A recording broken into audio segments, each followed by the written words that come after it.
রামকৃষ্ণ কথামৃত, যিনি রচনা করেছিলেন শ্রী মহেন্দ্রনাথ গুপ্ত, ছদ্মনামে যিনি শ্রী ম। এর আগের দিন আমরা দেখেছিলাম যে কথামৃতকার শ্রী ম তিনি ভগবান শ্রীরামকৃষ্ণের কাছে এসেছেন ভগবান শ্রীরামকৃষ্ণকে দর্শন করতে, এবং প্রথম দর্শনাদি হয়ে যাবার পরেই তিনি ভবতারিণীর মন্দির প্রাঙ্গণে উপনীত হয়েছেন এবং সমস্ত জায়গাগুলো তিনি ঘুরে ফিরে দেখছেন, তিনি এবং সিধু বলে তার একজন আত্মীয়।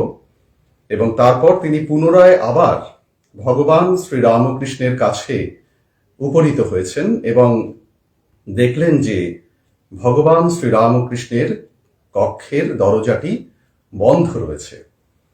তো আমরা আমাদের মানুষ চোখে সন্দর্শন করি গঙ্গা তীরস্থ সেই দেবী কালীর মন্দির, দক্ষিণেশ্বর কালী মন্দির, যেখানে ভগবান শ্রীরামকৃষ্ণ বাস করছেন, এবং মাস্টার মহাশয়ের সঙ্গে সঙ্গে আমরাও যেন ভগবান শ্রীরামকৃষ্ণের কক্ষের দিকে অগ্রসর হয়েছি। এবং সেই কক্ষে বন্ধ দরজার সামনে মাস্টার মহাশয়ের সঙ্গে দেখা হলো বৃন্দে নাম্নী একজন পরিচারিকার, এবং সেই পরিচারিকা মাস্টার মহাশয়কে বলছেন যে তোমরা যাও বাবা, ভিতরে গিয়ে বসো। এবার মাস্টার মহাশয় ভগবান শ্রীরামকৃষ্ণের কক্ষের অভ্যন্তরে প্রবেশ করবেন। এই রকম একটি অংশে আমরা এর আগের দিন পাঠ সমাপ্ত করেছিলাম। এবার আমরা মাস্টার মহাশয়ের সাথে সাথে প্রবেশ করব ভগবান শ্রীরামকৃষ্ণের সেই পবিত্র কক্ষে এবং শুনব তার পবিত্র কথামৃত। তব কথামৃতাং তপ্ত জীবনং কবিভিরীড়িতং কলমশাপহং শ্রবণমঙ্গলং শ্রীমদাততং ভুবি গৃণন্তি য়ে ভুরিদা জনা। মাস্টার মহাশয় প্রবেশ করলেন ভগবান শ্রীরামকৃষ্ণের কক্ষে। মাস্টার মহাশয় লিখছেন, তখন তাহারা ঘরে প্রবেশ করিয়া দেখেন ঘরে আর অন্য কেহ নাই। ঠাকুর শ্রীরামকৃষ্ণ ঘরে একাকী তক্তপোষের উপর বসিয়া আছেন। আমরা কল্পনা করব সেই দৃশ্য, ভগবান শ্রীরামকৃষ্ণের কক্ষের অভ্যন্তর দক্ষিণেশ্বরে, যে কক্ষে ধূনার গন্ধ পরিপূর্ণ, ধূনার গন্ধ দ্বারা আমোদিত, এবং ধূনার ধূমে কক্ষটি পরিপূর্ণ হয়ে রয়েছে। আধো অন্ধকার, সন্ধ্যা নামছে। ভগবান শ্রীরামকৃষ্ণ তার ছোট তক্তপোষের উপর বসে রয়েছেন। ভগবান শ্রীরামকৃষ্ণের সেই বসা মূর্তিটি আমরা মানুষ চক্ষে দেখব এবং ধ্যান করব। আমরা যেন পৌঁছে গেছি মাস্টার মহাশয়ের সঙ্গে সেই সময়ে, সেই কালে, যে কালে ভগবান শ্রীরামকৃষ্ণ রয়েছেন দক্ষিণেশ্বর মাতৃমন্দিরে তার কক্ষে। মাস্টার মহাশয় বিবরণ দিচ্ছেন, ঘরে ধূনা দেওয়া হইয়াছে ও সমস্ত দরজা বন্ধ। শ্রী শ্রী ঠাকুরের ঘরের কথা চিন্তা করুন, 3টি দরজা আছে। একটি দরজা পূর্ব দিকে, যে দরজা দিয়ে মাস্টার মহাশয় ঢুকলেন। আরেকটি দরজা ঠাকুরের ঘরের উত্তর দিকে, মানে যে দরজা দিয়ে একটি বারান্দা পার হয়েই পঞ্চবটির দিকে যাওয়া যায়।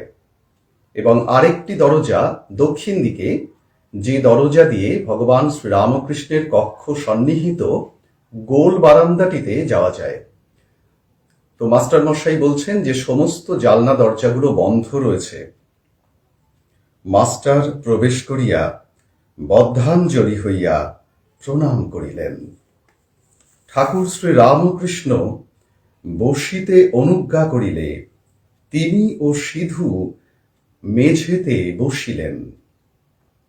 ঠাকুর শ্রীরামকৃষ্ণ জিজ্ঞাসা করিলেন, কোথায় থাকো, কি করো, বরাহনগরে কি করতে এসেছো ইত্যাদি। মাস্টার সমস্ত পরিচয় দিলেন, কিন্তু দেখিতে লাগিলেন যে ঠাকুর মাঝে মাঝে যেন অন্যমনস্ক হইতেছেন। ঠাকুর কথা বলছেন ঠিকই, কিন্তু তার মন যেন অন্যদিকে নিযুক্ত। ভগবান শ্রীরামকৃষ্ণ শিখিয়েছেন, পরবর্তীকালে কথামৃতে আছে, যে যার দাঁতে ব্যথা হয় সে সব কাজ করে, কিন্তু মনের একটি অংশ যেন ওই দাঁতের ব্যথার দিকে পড়ে থাকে। ঠিক সেই রকম যিনি ভক্ত, তিনি সংসারের সমস্ত কাজ করেন, কিন্তু তার মনের একটি অংশ পড়ে থাকে তার প্রেমাস্পদের পাদপদ্মে, তার ইষ্ট পাদপদ্মে। তো মাস্টার মশাই দেখলেন যে ঠাকুর কথা বলছেন, কিন্তু অন্য মনস্ক ভাব। পরে শুনিলেন এরই নাম ভাব। মাস্টার মশাই পরে জানলেন যে একে বলে ভাব। যেমন কেহ ছিপ হাতে করিয়া মাছ ধরিতে বসিয়াছে, মাছ আসিয়া টোপ খাইতে থাকিলে ফাতনা যখন নড়ে, সে ব্যক্তি যেমন শশব্যস্ত হইয়া ছিপ হাতে করিয়া ফাতনার দিকে এক দৃষ্টে এক মনে চাহিয়া থাকে, কাহারও সহিত কথা কয় না, এ ঠিক সেই রূপ ভাব। মাস্টার মহাশয় বললেন যে যারা ছিপ দিয়ে মাছ ধরেন তারা ছিপ ফেলে বসে থাকেন পুকুরের পাড়ে, এবং ওই শোলার ফাতনাটি জলে ভেসে থাকে। মাছ এসে যখন বড়শি স্পর্শ করে ফাতনাটি নড়ে ওঠে। এইবার ছিপটি একটি বিশেষ কৌশলে টান দিয়ে মাছটিকে বিধিয়ে ডাঙায় তুলে ফেলতে হবে। তো এই কারণেই যিনি মাছ ধরছেন তিনি সেই সময় সমগ্র মন তার যেন ফাতনার দিকে থাকে। তিনি তখন কারোর সাথে কোনো কথা বলেন না বা অন্যদিকে মন দেন না। তো মাস্টার মশাই বললেন যে এ ঠিক সেই রূপ ভাব। পরে শুনিলেন ও দেখিলেন ঠাকুরের সন্ধ্যার পর এইরূপ ভাবান্তর হয়। কখনো কখনো তিনি একেবারে বাহ্য শূন্য হন। পরবর্তীকালে মাস্টার মশাই দেখেছিলেন যে সন্ধ্যার পর ভগবান শ্রীরামকৃষ্ণের এই রকম ভাবান্তর হয়। মাস্টার মশাই বলছেন, আপনি এখন সন্ধ্যা করবেন, তবে এখন আমরা আসি। শ্রীরামকৃষ্ণ ভাবস্থ হয়ে বলছেন, না, সন্ধ্যা তা এমন কিছু নয়। আরো কিছু কথাবার্তার পর মাস্টার প্রণাম করিয়া বিদায় গ্রহণ করিলেন। ঠাকুর বলিলেন, আবার এসো। মাস্টার ফিরিবার সময় ভাবিতে লাগিলেন, এ সৌম্য কে, যাহার কাছে ফিরিয়া যাইতে ইচ্ছা করিতেছে। বই না পড়িলে কি মানুষ মহৎ হয়? কি আশ্চর্য, আবার আসিতে ইচ্ছা হইতেছে। ইনিও বলিয়াছেন, আবার এসো, কাল কি পরশু সকালে আসিব। মাস্টার মশাই যেতে গিয়েও যেতে পারছেন না। কে যেন অদৃশ্য রজ্জু বন্ধনে মাস্টার মশাইকে আটকে রেখেছে। তিনি যেতে পারছেন না। ভাবছেন যে যাহার কাছে ফিরিয়া যাইতে ইচ্ছা করিতেছে এই সৌম্য কে। তো মাস্টার মশাই মনে মনে ঠিক করলেন যে কাল কিংবা পরশু তিনি আবার আসবেন। এরপর তৃতীয় পরিচ্ছেদ শুরু হচ্ছে। তৃতীয় পরিচ্ছেদের শুরুতে মাস্টার মহাশয় কথামৃতে গুরু বন্দনা থেকে উদ্ধৃত করলেন, অখণ্ডমণ্ডলাকারং ব্যাপ্তং ইয়েন চরাচরং তৎপদং দর্শিতং ইয়েন তস্मै শ্রী গুরবে নমঃ। দ্বিতীয় দর্শন ও গুরু শিষ্য সংবাদ। দ্বিতীয় দর্শন সকালবেলা 8টার সময়।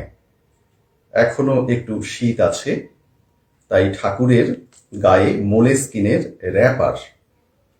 র্যাপারের কিনারা শালু দিয়ে মোড়া। মাস্টারকে দেখে ঠাকুর বলছেন, তুমি এসেছো, আচ্ছা এখানে বসো।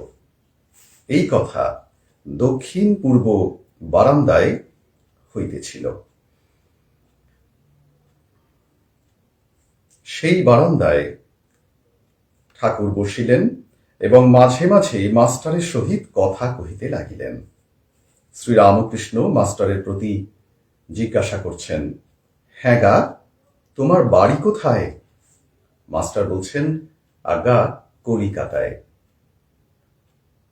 তখন দক্ষিণেশ্বর কলিকাতার মধ্যে গণ্য হতো না। দক্ষিণেশ্বর ছিল গ্রাম, আপনারা জানেন।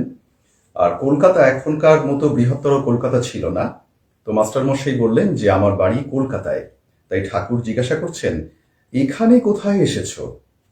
মাস্টারমশাই বলছেন, এখানে বরাহনগরে বড় দিদির বাড়ি আসিয়াছি, ঈশান কবিরাজের বাটি।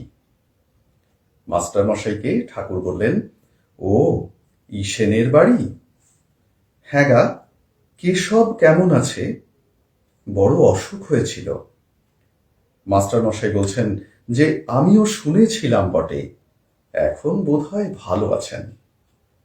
শ্রীরামকৃষ্ণ বলছেন, আমি আবার কেশবের জন্য মার কাছে ডাব চিনি মেরেছিলুম। শেষ রাত্রে ঘুম ভেঙে যেত, আর মার কাছে কাঁদতুম, বলতুম, মা কেশবের অসুখ ভালো করে দাও। কেশব না থাকলে আমি কলকাতায় গেলে কার সঙ্গে কথা কব, তাই ডাব চিনি মেনেছিলুম। হ্যাঁ গা, কুক সাহেব নাকি একজন এসেছে, সে নাকি লেকচার দিচ্ছে। আমাকে কেশব জাহাজে করে তুলে নিয়ে গেছিল, কুক সাহেবও ছিল। মাস্টার মশাই বলছেন, আগে এইরকম শুনেছিলুম বটে, কিন্তু আমি তার লেকচার শুনি নাই, আমি তার বিষয়ে বিশেষ জানি না। শ্রীরামকৃষ্ণ বলছেন যে কুক সাহেব একজন এসেছিলেন এবং তার সাথে জাহাজে ভ্রমণ করেছিলেন ভগবান শ্রীরামকৃষ্ণ। ভগবান শ্রীরামকৃষ্ণকে কেশবচন্দ্র সেন মাঝে মাঝে তার জামাতা, কুচবিহারের রাজপরিবারে তার মেয়ের সম্বন্ধ হয়েছিল কেশব সেনের, তো তার জামাতার একটি জাহাজ ছিল, সেই জাহাজে করে মাঝে মাঝে বেড়াতে নিয়ে যেতেন। তো কেশব সেনের সঙ্গে ঠাকুরের সেই জাহাজ বিহারের কথা ঠাকুর উল্লেখ করলেন এবং কুক সাহেবের প্রসঙ্গ তুললেন। এরপর চতুর্থ পরিচ্ছেদ। এখানে মাস্টার মহাশয় আবারও গুরু বন্দনা করছেন, করে বলছেন, অজ্ঞানতিমিরান্ধস্য জ্ঞানাঞ্জন শলাকায়া চক্ষুরুন্মিলিতাং ইয়েন তস্मै শ্রী গুরবে নমঃ। আমরা অজ্ঞান রূপ তিমিরে, অজ্ঞান রূপ অন্ধকারে আচ্ছন্ন হয়ে রয়েছি। গুরুদেব কি করেন? তিনি কৃপা করে জ্ঞানাঞ্জন শলাকা, তিনি যেন জ্ঞান অঞ্জন শলাকা, জ্ঞানের কাজল শলাকা স্বরূপ হয়ে তিনি আমাদের চোখ উন্মিলন করেন। সেই গুরুদেবকে প্রণাম করি। তস্मै শ্রী গুরবে নমঃ। শ্রীরামকৃষ্ণ মাস্টার মহাশয়ের প্রতি বলছেন, তোমার কি বিবাহ হয়েছে? মাস্টার বলছেন, আগে হ্যাঁ। শ্রীরামকৃষ্ণ এই কথায় যেন শিউরে উঠলেন। শিউরে উঠে রামলালকে বলছেন, রামলাল ছিলেন ঠাকুরের ভ্রাতুষ্পুত্র রামলাল চট্টোপাধ্যায়। ঠাকুর শিউরে উঠে রামলালকে বলছেন, ওরে রামলাল, যা বিয়ে করে ফেলেছে। মাস্টার ঘোরতর অপরাধীর ন্যায় অবাক হইয়া অবনত মস্তকে চুপ করিয়া বসিয়া রহিলেন। ভাবিতে লাগিলেন, বিয়ে করা কি এত দোষ? ভগবান শ্রীরামকৃষ্ণ প্রসঙ্গে শ্রী শ্রী মা একবার বলেছিলেন যে তোমরা বলছো বটে সর্বধর্ম সমন্বয়ের কথা, যেমন অনেকে বলে থাকেন তো যে সর্বধর্ম সমন্বয়ে এটি হচ্ছে ঠাকুরের মুখ্য আদর্শ।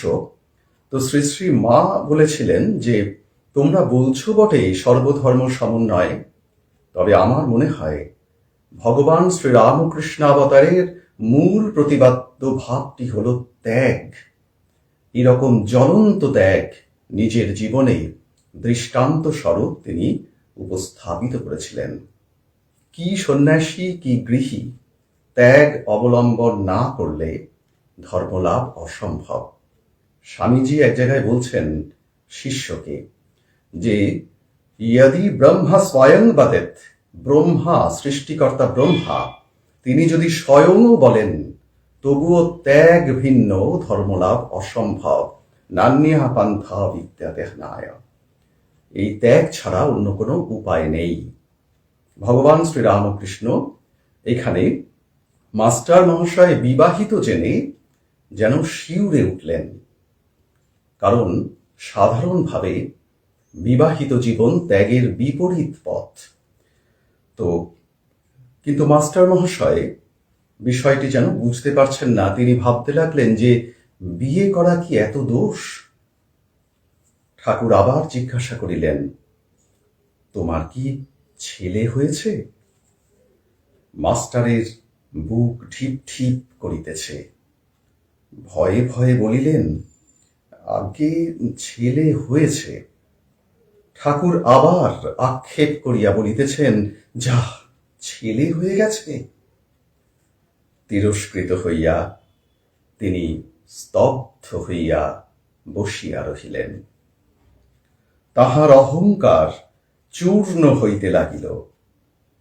কিয়ৎক্ষণ পরে ঠাকুর শ্রীরামকৃষ্ণ আবার কৃপা দৃষ্টি করিয়া সস্নেহে বলিতে লাগিলেন, দেখো তোমার লক্ষণ ভালো ছিল, আমি কপাল চোখ এসব দেখলে বুঝতে পারি। আচ্ছা, তোমার পরিবার কেমন? বিদ্যাশক্তি না অবিদ্যাশক্তি? মাস্টার মহাশয়কে ঠাকুর জিজ্ঞাসা করলেন যে তোমার পরিবার কেমন, তিনি কি বিদ্যাশক্তি না অবিদ্যাশক্তি? একজন ভক্ত কবি, শাক্ত কবি,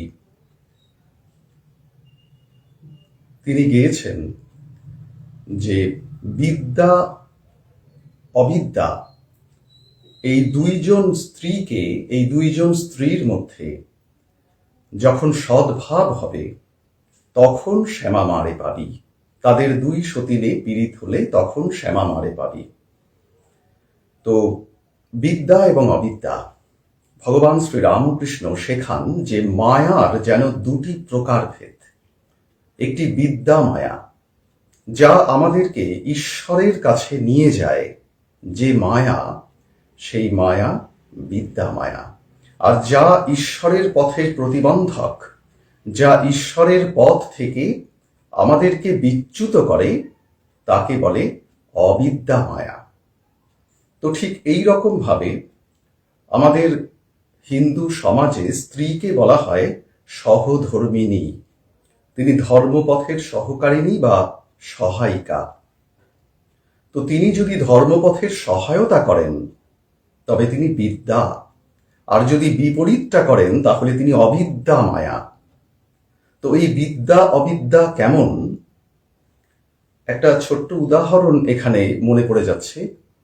আপনারা জানেন যে যখন স্বামী বিবেকানন্দ ভারতবর্ষে বিভিন্ন সেবা কর্মের প্রবর্তন করছেন রামকৃষ্ণ মিশনের মধ্যে দিয়ে, তখন কথামৃতকার মাস্টার মহাশয় একদিন তাকে বলেছিলেন যে দেখো, এই জগৎ তো মায়াময়, সবই তো মায়াযুক্ত, মিথ্যা ভ্রম।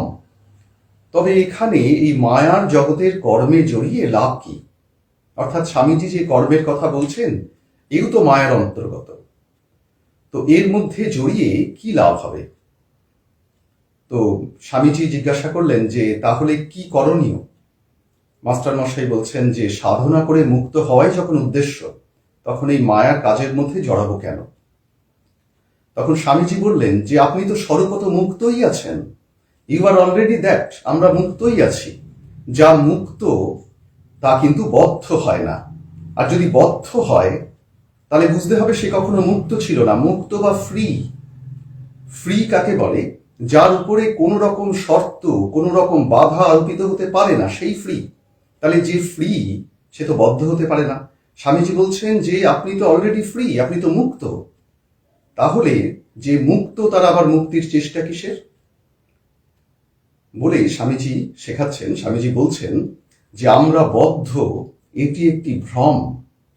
সাধনা করে আমাদেরকে মুক্ত হতে হবে, এটি আরেকটি ভ্রম। তো এই দ্বিতীয় ভ্রমটি প্রথম ভ্রমকে উৎপাটিত করে। যেমন ঠাকুর বলতেন যে জ্ঞান কাঁটা দিয়ে অজ্ঞান কাঁটাকে উৎপাটিত করে শেষে দুটো কাঁটাই ফেলে দিতে হয়। তো ওই যে সাধক কবির কথা যে বিদ্যা অবিদ্যা, তাদের এই দুই স্ত্রী বলছেন তাদের দুই সতীনে পীড়িত হলে তখন শ্যামা মাকে পাবি। যদিও গ্রাম্য ভাষায় লেখা এই গান বর্তমান যে প্রচলিত সমাজ আমাদের কানে একটু শ্রুতিকটু মনে হলেও এর অর্থ কিন্তু ভীষণ গভীর। এই বিদ্যা এবং অবিদ্যার মধ্যে যখন সম্পর্ক স্থাপিত হবে তখনই শ্যামা মাকে পাওয়া যাবে। বিদ্যা যেন একটি পজিটিভ ফোর্স আর অবিদ্যা একটি নেগেটিভ ফোর্স। তা পজিটিভ ফোর্স আর নেগেটিভ ফোর্স যখন একত্রিত হয় তখন পরস্পর পরস্পরকে প্রশমিত করে ভ্যানিশড হয়, মায়া অপসারিত হয়। তখনই সচ্চিদানন্দ স্বরূপিণী শ্যামা মা তাকে আমরা লাভ করতে পারি। তো ভগবান শ্রীরামকৃষ্ণ জানতে চাইছেন যে মাস্টার মহাশয়ের স্ত্রী বিদ্যারূপিণী না অবিদ্যারূপিণী।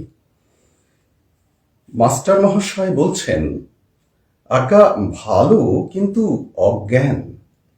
অর্থাৎ মাস্টার মহাশয় ভগবান শ্রীরামকৃষ্ণের এই কথার তাৎপর্য সম্যক উপলব্ধি করতে পারলেন না। তিনি বলছেন যে তার স্ত্রী ভালো কিন্তু ততটা জ্ঞানী নন, অজ্ঞান। শ্রীরামকৃষ্ণ বিরক্ত হইয়া বলছেন আর তুমি জ্ঞানী? মাস্টার মহাশয় তার স্ত্রীকে বলেছেন অজ্ঞান, আর মাস্টার মহাশয়কে ঠাকুর পাল্টা প্রশ্ন করছেন যে তুমি কি জ্ঞানী? এবার মাস্টার মহাশয় নিজের সম্পর্কে লিখছেন, তিনি জ্ঞান কাহাকে বলে, অজ্ঞান কাহাকে বলে এখনো জানেন না। এখানে তিনি বলতে মাস্টার মহাশয় স্বয়ং, অর্থাৎ মাস্টার মহাশয় নিজেই বলছেন যে তিনি জ্ঞান এবং অজ্ঞানের সংজ্ঞা তখনও জানেন না। এখনো এই পর্যন্ত জানিতেন যে লেখাপড়া শিখিলে ও বই পড়িতে পারিলে জ্ঞান হয়। পরে এই ভ্রম দূর হইয়াছিল। তখন শুনিলেন যে ঈশ্বরকে জানার নাম জ্ঞান, আর ঈশ্বরকে না জানার নামই অজ্ঞান। ঠাকুর বলিলেন তুমি কি জ্ঞানী? মাস্টারের অহংকারে আবার বিশেষ আঘাত লাগিল। শ্রীরামকৃষ্ণ মাস্টার মহাশয়কে জিজ্ঞাসা করছেন, আচ্ছা তোমার সাকারে বিশ্বাস না নিরাকারে? আমাদের হিন্দু ধর্মে সমস্ত রকম পথ আছে। আপনারা জানেন স্বামী বিবেকানন্দ এক জায়গায় বলছেন যে অন্যান্য বেশিরভাগ ধর্ম সাধনার জন্য একটি মাত্র পথ নির্দেশ করে, কিন্তু একই মাপের জামা যেমন সবার গায়ে হয় না। স্বামীজি বিদেশে একটি বক্তৃতায় বলছেন যে একটা মাপের জামা সবাই কি করে গায়ে পড়বে, কারণ প্রত্যেকের গায়ের মাপ ভিন্ন ভিন্ন। তো আমাদের ধর্মে, আমাদের সনাতন ধর্মে বিভিন্ন মত এবং পথ স্বীকৃতি লাভ করেছে। এখানে যেমন দ্বৈতবাদ আছে, অদ্বৈতবাদ আছে, বিশিষ্টাদ্বৈতবাদ আছে। আমাদের ধর্মে ঈশ্বর সাকার, আবার ঈশ্বর নিরাকার, আবার তিনি সাকার নিরাকারের ঊর্ধ্বে আবাং মনস গোচরম, সমস্ত পথই আছে। এবং এই সমস্ত মত পথের মধ্যে যে সমন্বয়ের দিকটি আছে সেটি কিন্তু এই যুগে ভগবান শ্রীরামকৃষ্ণ বিবেকানন্দ তারা দেখিয়েছেন। তো ঠাকুর জিজ্ঞাসা করলেন মাস্টার মশাইকে যে তোমার সাকারে বিশ্বাস না নিরাকারে? মাস্টার অবাক হইয়া স্বগত। মাস্টার এই প্রশ্নে অবাক হলেন এবং নিজের মনে মনে বলছেন, সাকারে বিশ্বাস থাকলে কি নিরাকারে বিশ্বাস হয়? ঈশ্বর সাকার, এ বিশ্বাস থাকিলে ঈশ্বর নিরাকার, এ বিশ্বাস কি হইতে পারে? বিরুদ্ধ অবস্থা দুটাই কি সত্য হইতে পারে? সাদা জিনিস দুধ কি আবার কালো হতে পারে? মাস্টার মশাই মনে মনে ভাবছেন যে ঈশ্বর সাকার আর ঈশ্বর নিরাকার দুটি তো বিপরীত ভাব, তাই দুটোই একসঙ্গে কি করে সত্যি হয়? কিন্তু মুখে বলছেন, আজ্ঞা নিরাকার, আমার এইটি ভালো লাগে। শ্রীরামকৃষ্ণ বললেন, তা বেশ, একটাতে বিশ্বাস থাকলেই হলো। নিরাকারে বিশ্বাস তা তো ভালোই, তবে এ বুদ্ধি করো না যে এইটি কেবল সত্য আর সব মিথ্যা। এইটি যেন যে নিরাকারও সত্য আবার সাকারও সত্য। তোমার যেটি বিশ্বাস সেইটি ধরে থাকবে। মাস্টার দুই সত্য এই কথা বারবার শুনিয়া অবাক হইয়া রহিলেন। এই কথা তো তাহার পুঁথিগত বিদ্যার মধ্যে নাই। তাহার অহংকার তৃতীয়বার চূর্ণ হইতে লাগিল, কিন্তু এখনো সম্পূর্ণ হয় নাই। তাই আবার একটু তর্ক করিতে অগ্রসর হইলেন। আমরা দেখতে পাচ্ছি যে মাস্টার মহাশয় ঠাকুরকে গুরু রূপে বরণ করছেন, যে কারণে এই অধ্যায়ের শুরুতেই আমরা গুরু বন্দনা পেয়েছি, এবং মাস্টার মশাইকে ঠাকুর ধীরে ধীরে শিষ্য রূপে প্রস্তুত করে নিচ্ছেন। তাই মাস্টার মহাশয়ের যে অহংকার ঠাকুর যেন আস্তে আস্তে চূর্ণ করছেন। তো মাস্টার মশাই নিজে লিখছেন যে তাহার অহংকার যেন এখনো চূর্ণ হয় নাই। তাই মাস্টার মশাই আবারও একটু তর্ক করতে উদ্যত হলেন, হয়ে বলছেন, আজ্ঞা তিনি সাকার এই বিশ্বাস যেন হলো, কিন্তু মাটির প্রতিমা তিনি তো নন। শ্রীরামকৃষ্ণ বলছেন, মাটি কেন গো, চিন্ময়ী প্রতিমা। মাস্টার চিন্ময়ী প্রতিমা বুঝিতে পারিলেন না। বলিলেন, আচ্ছা, যারা মাটির প্রতিমা পূজা করে তাদের তো বুঝিয়ে দেওয়া উচিত যে মাটির প্রতিমা ঈশ্বর নয়, আর প্রতিমার সম্মুখে ঈশ্বরকে উদ্দেশ্য করে পুজো করো, মাটিকে পূজা করা উচিত নয়। শ্রীরামকৃষ্ণ বিরক্ত হলেন এবং বিরক্ত হয়ে বলছেন, তোমাদের কলকাতার লোকের ওই এক, কেবল লেকচার দেওয়া আর বুঝিয়ে দেওয়া। আপনাকে কে বোঝায় তার ঠিক নাই, তুমি বুঝাবার কে? যার জগৎ তিনি বুঝাবেন। যিনি এই জগৎ করেছেন, চন্দ্র সূর্য ঋতু মানুষ জীব জন্তু করেছেন, জীব জন্তুদের খাবার উপায় পালন করার জন্য মা বাপ করেছেন, মা বাপের স্নেহ করেছেন, তিনিই বুঝাবেন। তিনি এত উপায় করেছেন আর এ উপায় করবেন না? যদি বুঝাবার দরকার হয় তো তিনিই বুঝাবেন, তিনি তো অন্তর্যামী। যদি ওই মাটির প্রতিমা পূজা করাতে কিছু ভুল হয়ে থাকে, তিনি কি জানেন না তাকেই ডাকা হচ্ছে? তিনি তুমি নিজের যাতে জ্ঞান হয়, ভক্তি হয়, তার চেষ্টা করো। এইবার তাহার অহংকার বোধ হয় একেবারে চূর্ণ হইল। ভগবান শ্রীরামকৃষ্ণ বললেন যে তুমি বুঝাবার কে? অন্যত্র আরেক জায়গায় ঠাকুর বলেছেন যে দেখো, গ্রামে মানে কামারপুকুরে হালদার পুকুর বলে একটি পুকুর আছে, তো তার গায়ে সমস্ত লোকজন এসে বাহ্যে করে যায়, মানে প্রস্রাব পায়খানা করে যায়। তো মানুষজন ভীষণ বিরক্ত হয়, বারণ করে, কিন্তু সেই বারণে কারোর কর্ণপাত নেই। সবাই যেমন ওই পুকুরের পাড় নষ্ট করে তেমনই করে যাচ্ছে। তেমন সময় কোম্পানি অর্থাৎ শাসক যারা, তাদের লোক এসে, তাদের চাপরাশি এসে ওখানে একটা নোটিশ দিয়ে গেল যে এখানে বাজছে করিও না। তারপর থেকে বাজছে বন্ধ হয়ে গেল। তো ঠাকুর বলছেন যে লোক শিক্ষা দেবার জন্যে চাপরাশ লাগে। যারা অবতারাদি, যারা জীব কল্যাণে আবির্ভূত হয়েছেন এবং যারা নিত্য সিদ্ধ, যারা যুগাচার্য, একমাত্র তারাই লোকশিক্ষা দেবার অধিকারী। অন্য কেউ লোকশিক্ষা দেবার অধিকারী নয়। তাই ঠাকুর বলছেন যে তুমি কে বোঝানোর জন্যে। তো ঠাকুর বললেন যে তুমি নিজের যাতে জ্ঞান হয়, ভক্তি হয়, তার চেষ্টা করো। আপনারা সবাই জানেন শ্রী শ্রী মাতা ঠাকুরানীর একটি বিখ্যাত উক্তি।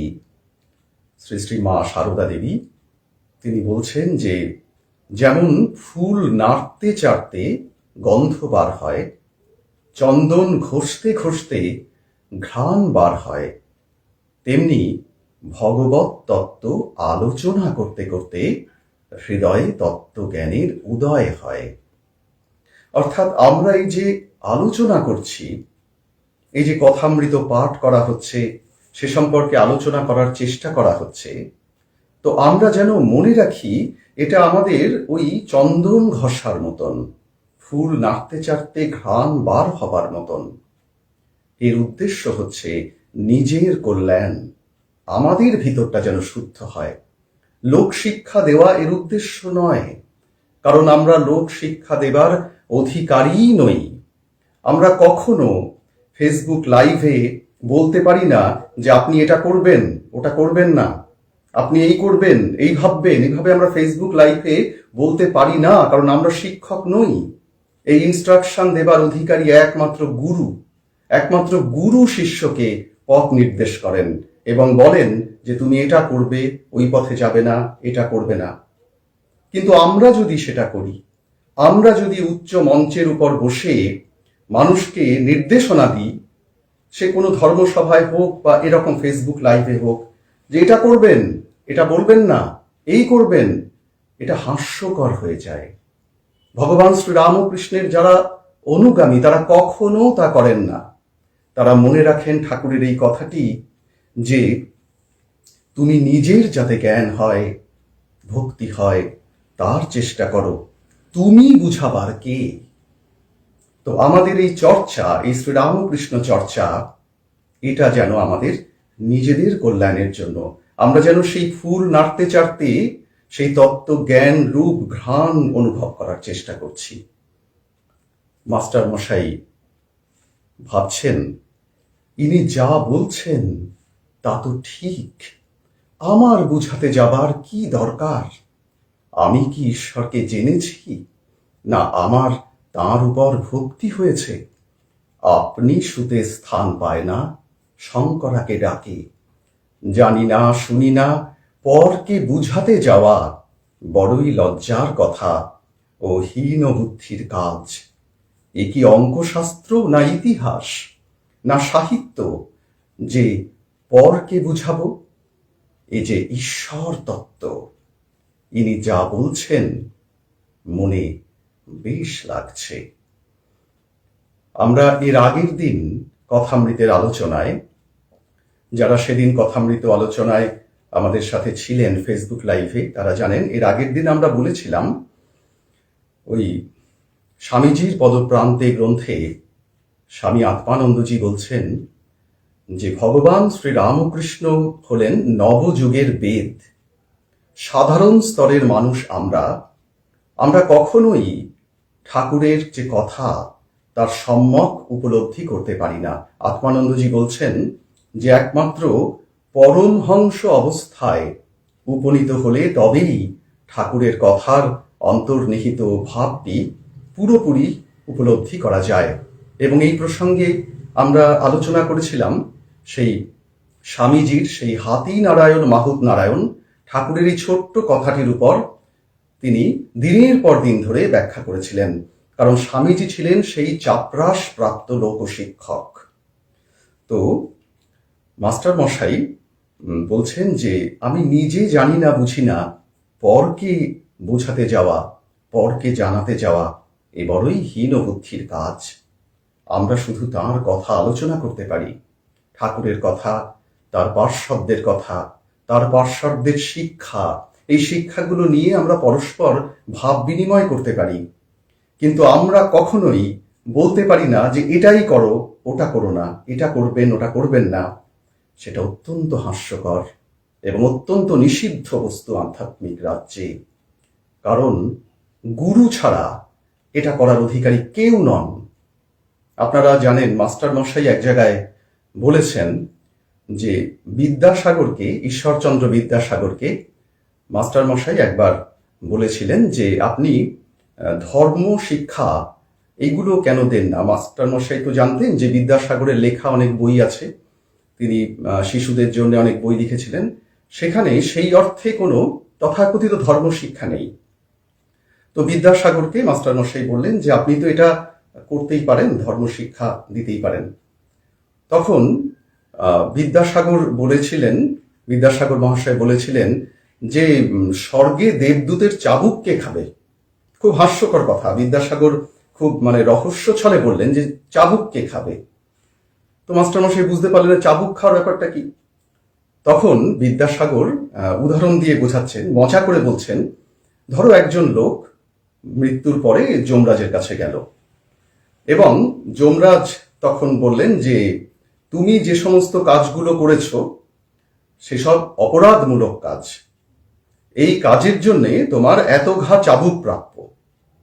তখন সেই লোকটি তখন হাত জোর করে বলছে যে ধর্মরাজ, আমার অপরাধ নেই, আমাকে এই রকম করতে বলেছিল। কে করতে বলেছিল? কেশব সেন করতে বলেছিল। কেশব সেন তখন ব্রাহ্ম ধর্ম নেতা, তিনি ধর্ম উপদেশ করেন। তো বিদ্যাসাগর বলছেন সেই লোকটি বলল যে আমাকে কেশব সেন এসব করতে বলেছে, তাই আমি করেছি। তখন যমরাজ বললেন ঠিক আছে, একে ছেড়ে দাও, কেশব সেনকে ধরে আনো। এই লোকটার যে প্রাপ্য শাস্তি সেটা কেশব সেনকে পেতে হবে। তো বিদ্যাসাগর বলছেন আমি ওই অন্যের জন্য চাবুক খেতে রাজি নই, কারণ আমি কাউকে হয়তো বললাম যে এটা করুন, ওটা করবেন না, ওই কাজের জন্য যদি কোনো ত্রুটি হয় তাহলে তার ফল তো আমাকেই ভোগ করতে হবে। তো এটা বিদ্যাসাগরের সঙ্গে মাস্টার মশাইয়ের একটা কথা, আপনারা সবাই জানেন। বারবার আমাদের সতর্ক করা হচ্ছে যে আমরা যেন এতটা অহংকার না করি যে আমরা গুরুর ভূমিকায় উন্নীত হয়ে সবাইকে ইনস্ট্রাকশন দিচ্ছি, এইটাই করতে হবে, ওইটা করব না। এটা কখনোই নয়। এটা অহংকার থেকে আসে, তীব্র অহংকার থেকে আসে। তো মাস্টার মশাই বলছেন যে এইবার তাহার অহংকার চূর্ণ হইল। যখন শিষ্যের অহংকার চূর্ণ হলো তখন গুরু কৃপা করে তাকে তত্ত্বজ্ঞান দিচ্ছেন। ঠাকুর বলছেন, তুমি মাটির প্রতিমা পূজা বলছিলে, যদি মাটিরই হয় সে পূজাতে প্রয়োজন আছে। নানা রকম পূজা ঈশ্বরই আয়োজন করেছেন, যার জগৎ তিনি এসব করেছেন অধিকারী ভেদে। যার যা পেটে সয় মা সেই রূপ খাবার বন্দোবস্ত করেন। এক মার 5 ছেলে, বাড়িতে মাছ এসেছে, মা মাছের নানা রকম ব্যঞ্জন করেছেন, যার পেটে যা সয়।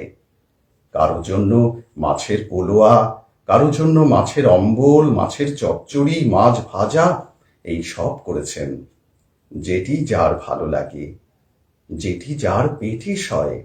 বুঝলে? মাস্টার বলছেন, আজ্ঞে হ্যাঁ।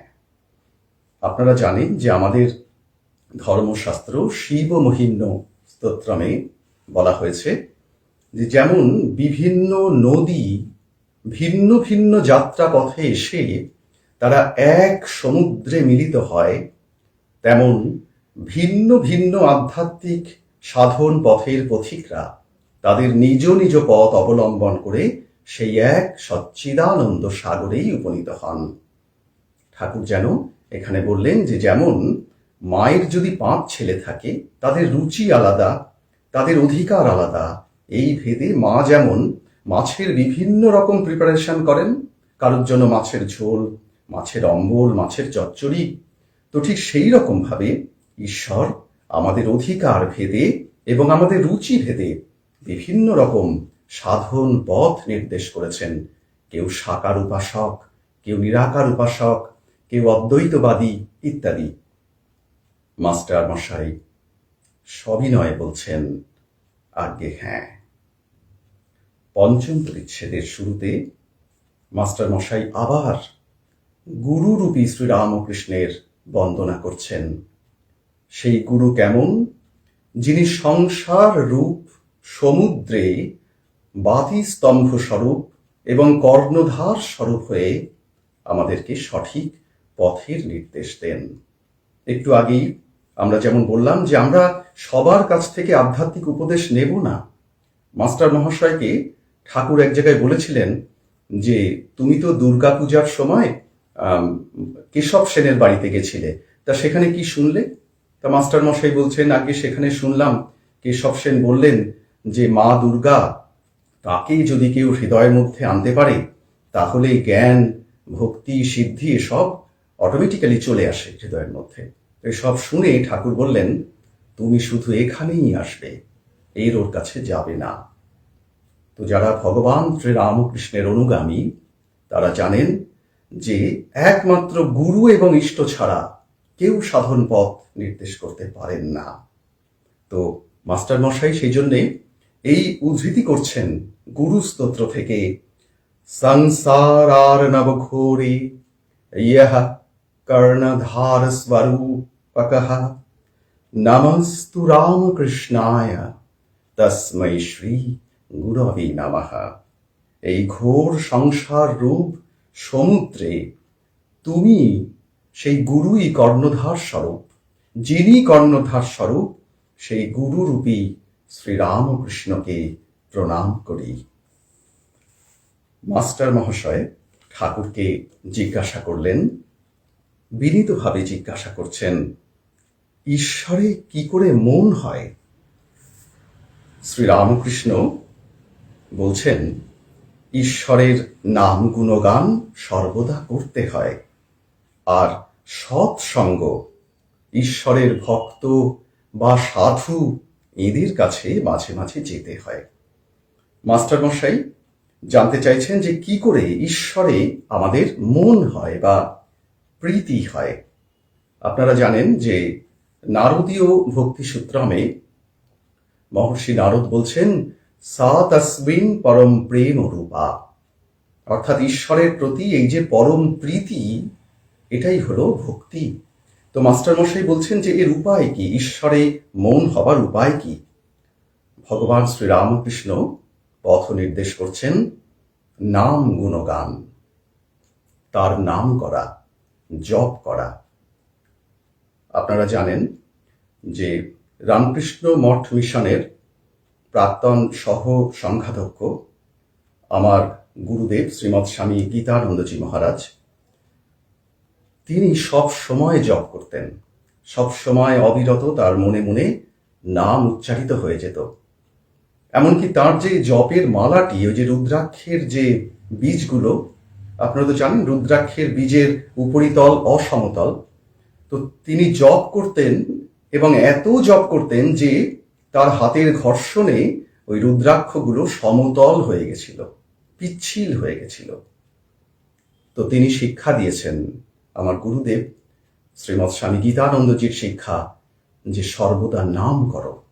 তাকে যখন বলা হলো যে আপনি কিছু উপদেশ দিন, তো তিনি তো বেশি কথা বলতেন না। তাকে যারা আপনারা দেখেছেন, যাদের দর্শন লাভে সৌভাগ্য হয়েছে, আপনারা দেখতে পেয়েছেন যে তিনি বেশি কথা বলতেন না, সর্বদা ভাবস্থ হয়ে বসে থাকতেন এবং তার সামনে বসে তার দিকে তাকিয়ে থাকলেই, আমরা যারা শিষ্য তার দিকে তাকিয়ে থাকলেই আমাদের হৃদয় যেন এক অনির্বচনীয় অনুভূতিতে ভরে উঠত। স্বামীজি বলেছেন এক জায়গায় যে যারা সাধু ব্যক্তি, তাদের হৃদয়কে কেন্দ্র করে বেশ কিছুটা ব্যাসার্ধ নিয়ে যদি একটি বৃত্ত অঙ্কন করা যায়, তো তার মধ্যে একটি আধ্যাত্মিক তরঙ্গ খেলা করে এবং যারা সেই বৃত্তের গণ্ডির মধ্যে এসে পড়ে, সেই আধ্যাত্মিক ভাব তাদেরকেও স্পর্শ করে। তো আমাদের গুরুদেব স্বামী গীতানন্দজি তিনি মৌন হয়ে বসে থাকতেন অর্ধনিমীলিত চোখ, আর যারা তার সামনে বসে থাকতেন তারাও চুপ হয়ে রয়েছেন। কিন্তু শ্রী গুরুর ভিতর থেকে যেন এক অদ্ভুত আধ্যাত্মিক ভাবরাশি এসে আমাদেরকে স্পর্শ করত। তো তিনি শিক্ষা দিচ্ছেন যে সর্বদা নাম করো, সর্বদা জপ করো। জপের মতো এত দ্রুত এবং এত সহজ পন্থা আর নেই। ভগবান শ্রীরামকৃষ্ণ বললেন, ঈশ্বরের নাম গুণগান সর্বদা করতে হয়, আর সৎসঙ্গ, ঈশ্বরের ভক্ত বা সাধু এদের কাছে মাঝে মাঝে যেতে হয়। ঠাকুর বললেন যে সাধু সঙ্গ বা সৎসঙ্গ করার কথা। কিন্তু মুশকিল হচ্ছে যে সাধু কে চিনব কি করে? এটি একটি সমস্যা। কারণ আমরা অনেকেই গেরুয়া পোশাক ধারী মাত্রই তাকে সাধু বলে মনে করি। কিন্তু ভগবান শ্রীরামকৃষ্ণ কথামৃতে বলছেন যে সাধু চিনব কি করে?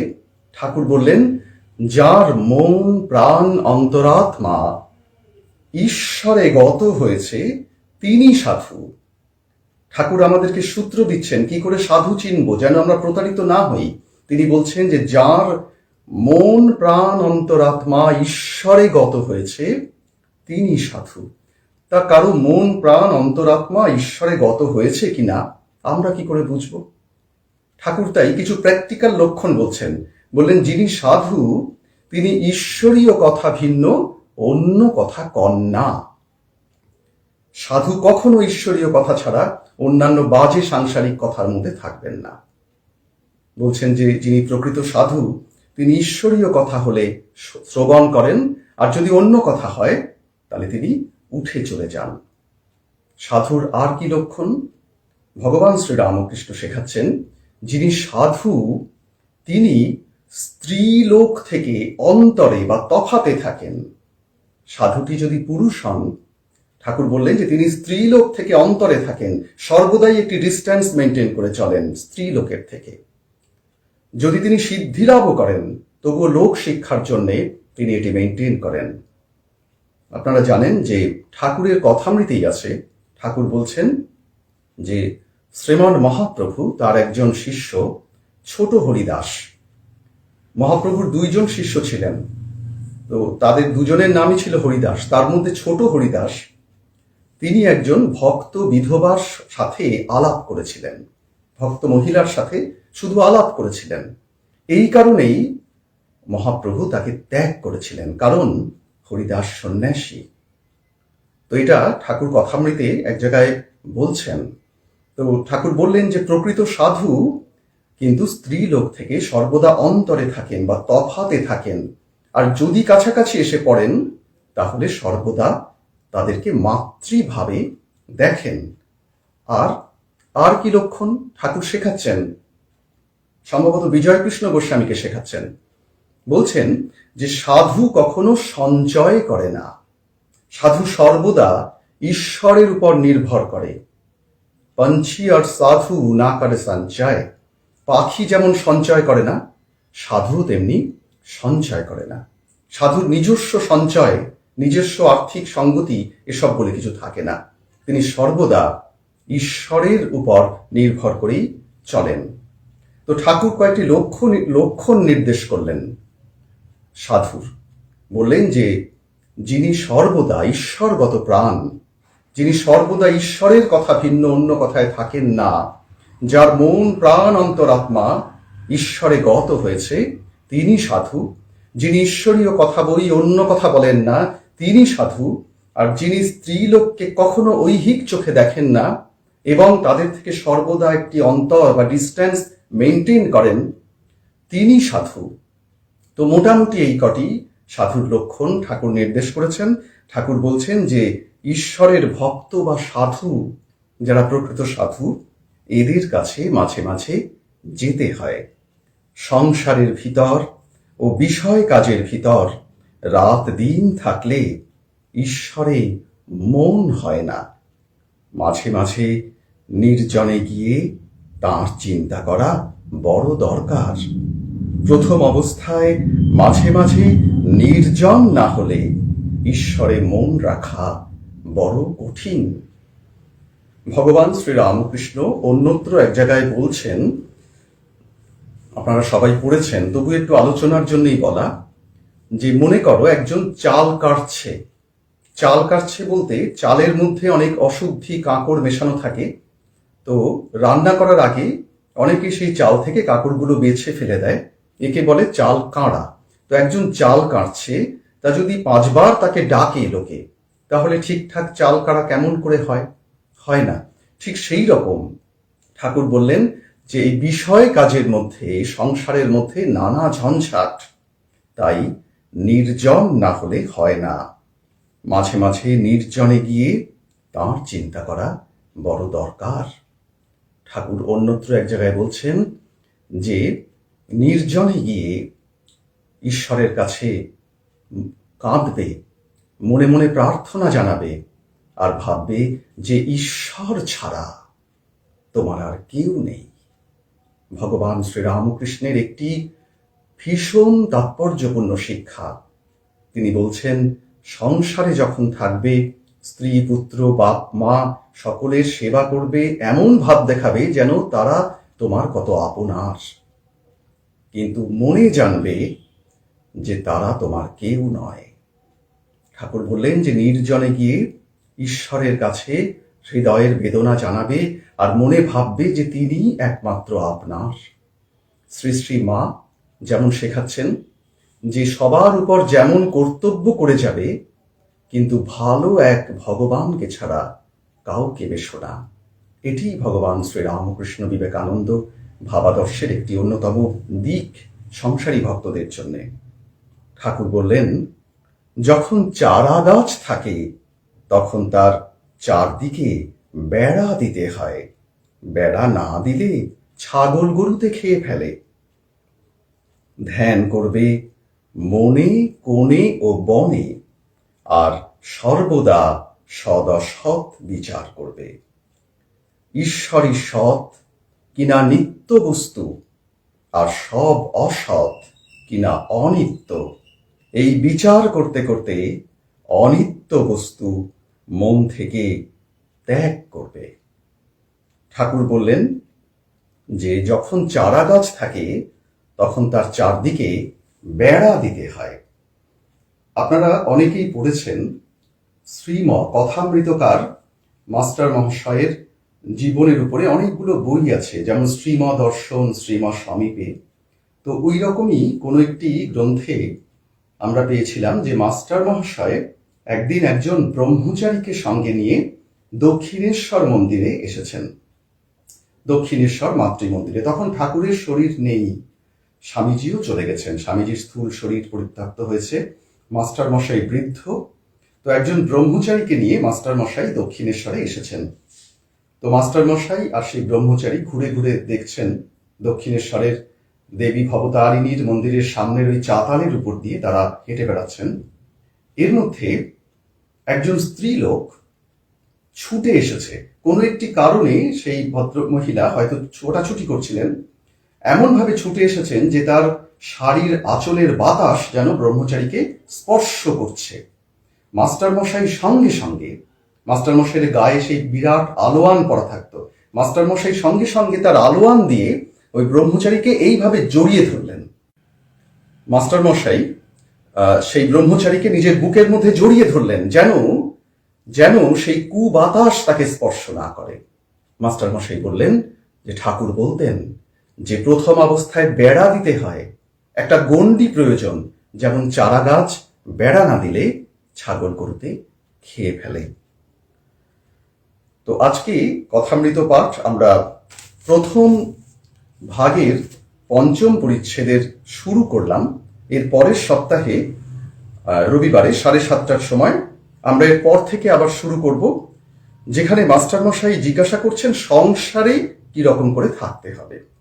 আমরা সবাই সংসারে কিভাবে থাকবো এটা মাস্টারমশাই জিজ্ঞাসা করছেন, ঠাকুর তার উত্তর দেবেন। এটা আমরা পাবো পরের এপিসোডে। আজকের মতো সবাইকে নমস্কার এবং বিদায় জানাচ্ছি। ওম স্থাপকায় চ ধর্মস্য সর্বধর্মস্বরূপিণে অবতার বরিষ্ঠায় রামকৃষ্ণায় তে নমঃ।